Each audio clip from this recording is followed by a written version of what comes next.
sertifikat surga atau tidak? Ada jaminan masuk surga atau tidak? Hah? Nabi dapat jaminan dari Allah masuk surga, bengkak-bengkak kakinya sholat. Kita tidak ada jaminan masuk surga, kerang-kerangka kita karena tidak sholat. Berbalik atau tidak? Nabi dapat jaminan masuk surga jemaah. Kita mampu berlari. Kalau hari weekend kita mampu berhari waktu di libur itu sampai 1 kilo. Ada orang mampu naik gunung 1 kilo, 2 kilo, 3 kilo. Ada orang mampu naik gunung sampai 1 hari, tapi tidak mampu melangkahkan kakinya menuju ke masjid. Ada orang mampu healing sampai 4 hari 4 malam.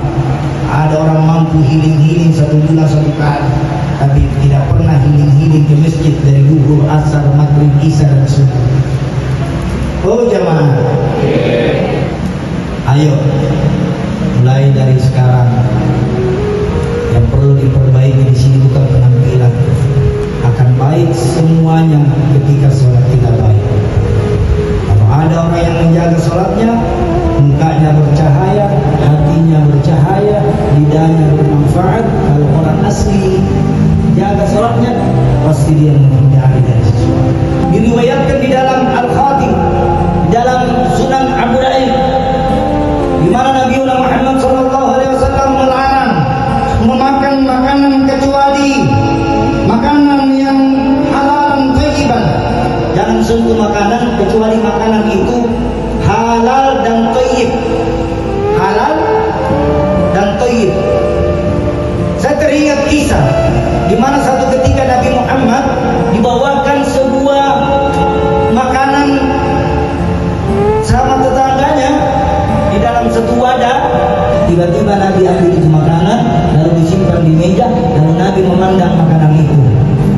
Dia pandang itu makanan. Setelah dia pandang makanan itu, Nabi ambil satu di antara 3 itu tadi. Nabi ambil satu di antara 3 itu tadi. Lalu satunya itu disimpan di piring, yang 2-nya tadi itu dibawakan keluar sama orang yang membawa makanan. Lalu disampaikan sama Rasulullah, wahai tetanggaku yang baik hati dan beriman, sesungguhnya 2 di antaranya ini aku tidak berani makan karena ini asalnya tidak sama dengan asal yang saya usahakan.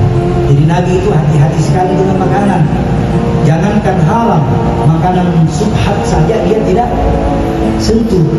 Makanan subhat, tahu nggak itu makanan apa itu? Subhat.